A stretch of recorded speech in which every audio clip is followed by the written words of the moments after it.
Both signed up against donating time to Richard Viktorin was Brian Rogers and Linda Curtis. So you have up to 9 minutes. Mayor, Council, welcome, new member Toto, Richard Viktorin. I prepared remarks, but one of the first things I want to say, I'm utterly shocked here at the City Attorney, speak from the dais, that last August we've been working on this, the City of Austin has. As recently as May, I asked the Assistant Director of Egresso what they had in-house on Formula One.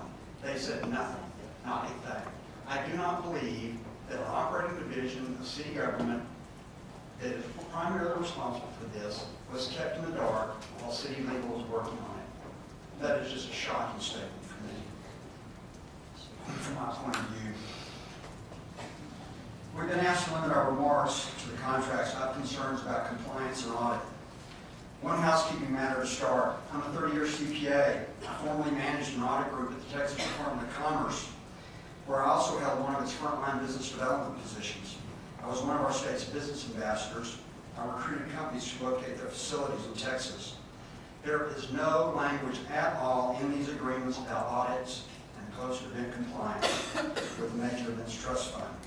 The principal metric underpinning the Major Events Trust Fund is the same as the economic and physical theory: out-of-state attendance at the major event.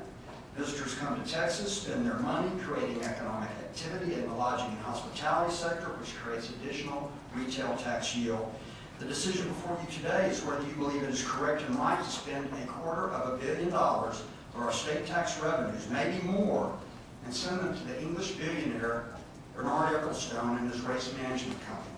Well, my analysis indicates the correct award is more in line with $5 million a year, not $25 million.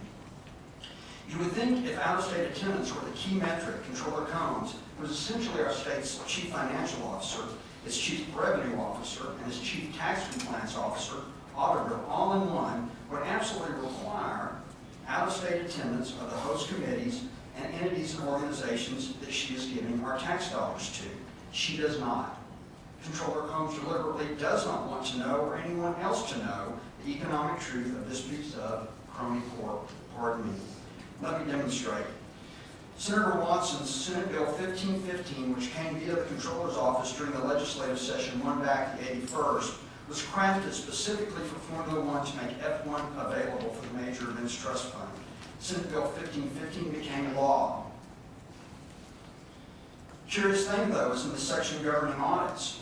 The Controller delegates her audit authority to the site selection organization. She delegates her audit authority to Bernie Ecclestone and his management company. The person that is receiving $250 million from the state of Texas. That's a custom-made loophole to shield Formula One from audit and accountability.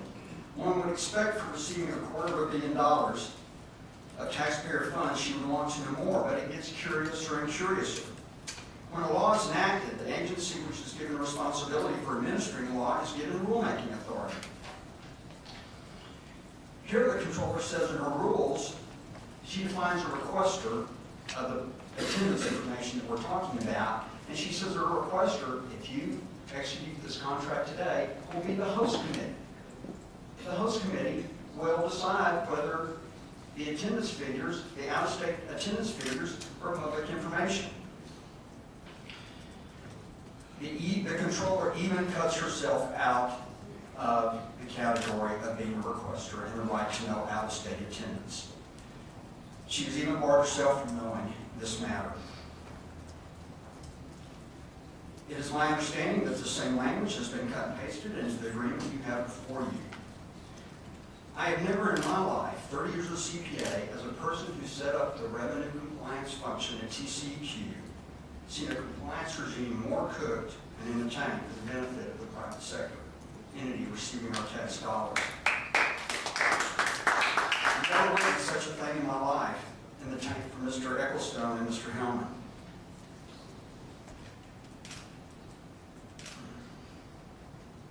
Lest you believe CLOC and CODA does not intend to use these provisions to deny you and the state access to its attendance information from their point of sale information, recall Richard Suttle has already spoken of sending survey teams, people with clipboards, into the F1 crowds to collect this information.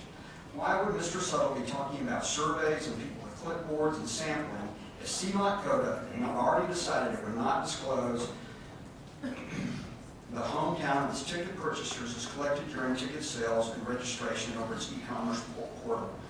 Your manner of delegation of your authority under these contracts matters. We will never know with any accuracy the critical information necessary to determine out-of-state attendance. The key metric which will determine if the benefit is $25 million a year or possibly as low as $1 million a year. If the out-of-state attendance matches England's Silverstone race, $1 million would be the benefit that Formula One and Bernie Ecclestone would be allowed to receive. To describe this as the Foxes, Ecclestone, and Hellman guarding the taxpayer in-house barely passes the test of a quaint saying. It is more apt to describe the Comptroller's compliance regime in Senate Bill 1515 as the Mayberry Sheriff's Office in the Andy Griffith Show. Recall those two sales, with a key hanging on the wall between them within reach of either occupant. Ecclestone to Hellman. Look what Sheriff Combs did. I'm the site selection organization. She gave me the keys to who gets audited, even whether we have audits at all. I am the person receiving the $250 million from the taxpayers of the state she is sworn to protect. Hellman to Ecclestone. I know. I can reach the keys too. She is letting me, the local host, hide the ball from the public about our out-of-state attendance. Out-of-state attendance is the very reason she is giving us these funds in the first place. From day one in April 2008, when Tattle Hellman used his relationship access to gain audience with Comptroller Combs, going around the normal event application process of ask Austin first, ask the city first. Today, President, as Richard Suttle forces us into a premature decision out of view, this process I believe to be corrupt.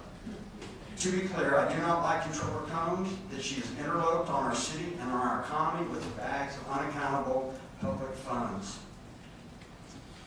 One last point, corruption of public process and democratic decision-making. Bernard Ecclestone, the chairman of Formula One Championship Limited, to whom the taxpayers of Texas will soon be sending $250 million, is notorious for having said he admires Hitler. In a story reported on July 4, 2009 by the Times of London, Mr. Ecclestone is quoted as saying he preferred totalitarian regimes to democracies and praised Adolf Hitler because he got things done. This comes from the Credential Press, the Times of London, not the blogosphere. Mr. Ecclestone certainly was successful in getting totalitarian action out of Mrs. Combs, and it appears that from the political tea leaves he may be able accomplishing that event today off the City Council dais.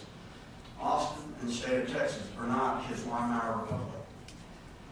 Don't become a party to this. The race date has not been set. It has not been officially set. The METF law, the Major Events Trust Fund law, requires an official race date and in action no earlier than 1 year before. Do not sign a contract unless you, the City of Austin, reserve the right to audit out-of-state attendance.